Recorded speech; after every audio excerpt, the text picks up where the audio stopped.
Hey, welcome back to No Hype Beer Reviews. Unless it's your first time, then welcome. Please consider subscribing. If you do, hit the notification bell, get all the updates. Really excited for today's video. The beer's courtesy of Ross. Thanks so much, Ross. I really appreciate it. You definitely hooked me up. So yesterday, and actually this is, sometimes it doesn't sync up when I record things and when they get posted. But in terms of posting and in reality, yesterday I had Straight Jacket from Revolution. I try to do like a little mini, theme, I guess. And then today I decided to do the honey jacket, and then tomorrow I'm going to do the strawberry one. The reason I picked the honey one first was I actually got like a little bit of a honey note in the regular straight jacket. So I just thought, let's see if I kind of, how much it intensifies when it actually has honey or doesn't it intensify, etc., etc. This is from 2020, about 14 months in the can at this point, at time of review.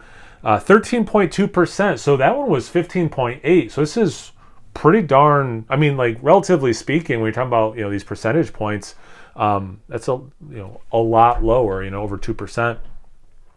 On the side it says, we're not the only ones who have been busy since last Deepwood season. Revolution's only permanent residents, I don't know if you can hear that, upstairs, my wife's vacuuming, residing in a hive of the brewery's roof. On the brewery's roof, have been pollinating local flora and producing honey for the past year. Not to be outdone, our brewers selected a crop of 18-month-old bourbon and rye whiskey barrel-aged English barley wine ales to imbue with the bee's golden elixir. So that could help explain the different ABV. So the honey was added to 18-month-old bourbon and rye whiskey barrel-aged. Interesting. Okay, so it's not just bourbon, it's a rye as well. Yeah, because the front just says barley wine ale with honey. Anyway, what did it say? Oh, worth the welts. Enjoy now or store cold. Yeah, I appreciate that.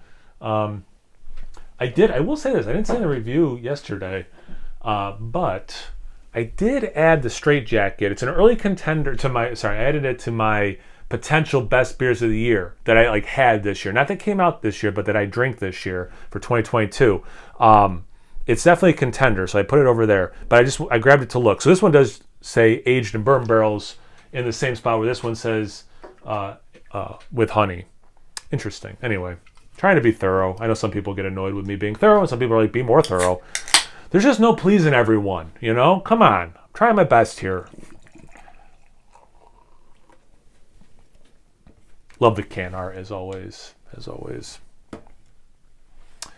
All right. So, kind of like I was saying in yesterday's video, it's lighter than I was thinking it would be. And hilarious. But it's about what I remember yesterday's looking at. There's brown to it, but there's a lot of red. The head, almost exactly a finger. It's a dark khaki, somewhere between khaki and mocha. Small bubbles, I wouldn't say overly compact, definitely breaking up at the top. So it looks a lot like yesterday's, but again, the ABV is so different. This one has some of that rye barrel aging as well. So it is a different beer. In several ways, this is a very different beer from yesterday. But in terms of what I remember it looking like, pretty similar. Let's get into the aroma.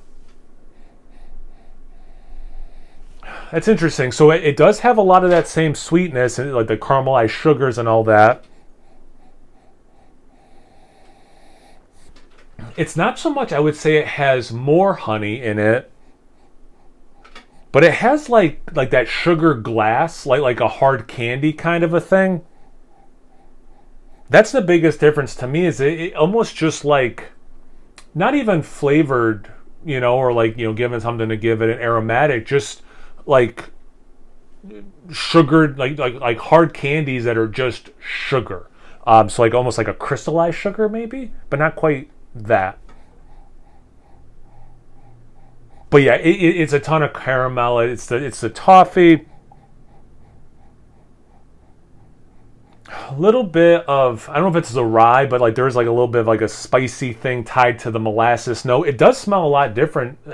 There's similarity to the regular Straight Jacket, but it's also noticeably different. I do get some vanilla, but I got a little bit of coconut that I'm not getting in this one as an example of something that's definitely different. I'm getting a little less oak in this one as well.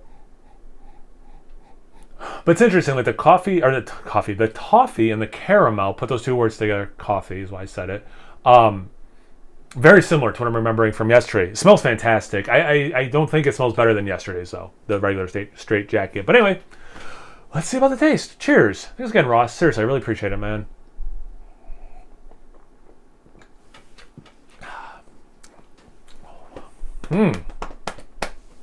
Ooh. I got Bruno, my dog, watching me, and he's not amused. He's more like, when is this done so we can go back upstairs? This is phenomenal as well. I feel like any Revolution beer in their Deepwood series, that you're going to be like, yeah, this is really good, because their barrel aging program is just the top, you know. Anyway, it's so good. It is a little sweeter than the regular straight jacket, so I guess that makes sense, right? Like, you add that honey. I assumed it was going to be a little sweeter. It is a little sweeter, but it's not like way sweeter.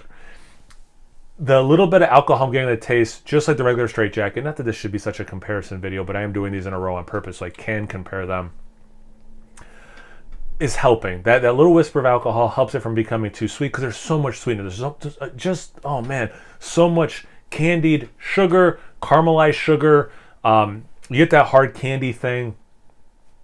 You get huge hard candy. Like, I'm so glad I pulled it in the aroma too. So like it is, and you know what? Just sugar.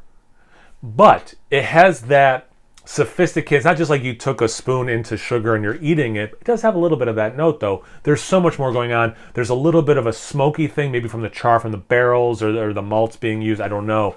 But like, there's a little whisper of smoke, again, just like the alcohol, that's really helping this beer from becoming too sweet. I do prefer English style barley wines, which is what this is delivering. So you're not getting like that minty thing you can, or like the hoppy thing you can get in more of a American style of barley wine. Like the aroma, I'm not getting a ton of oak specifically, but I do get some nice, just like distilled spirit notes. Kind of generic though. Like I don't think I could pick out rye, bourbon specifically, or rum or whatever. It's just kind of like generic spiritness. To me anyway. Yeah, just so many different. And it's interesting too, like I do a lot of, stouts, obviously, if you watch the channel, and bourbon barrel aged or not. But like you get those some of the same similar sweet notes, but like this doesn't have the roast of that, or like this, in my mind I'm trying to like differentiate it from other things I've consumed and then convey that to you as you're watching or listening. And it is just kind of interesting. You're getting like that caramel that I've specifically gotten in stouts, but it's missing some of those characteristics. It's just kind of cool to acknowledge.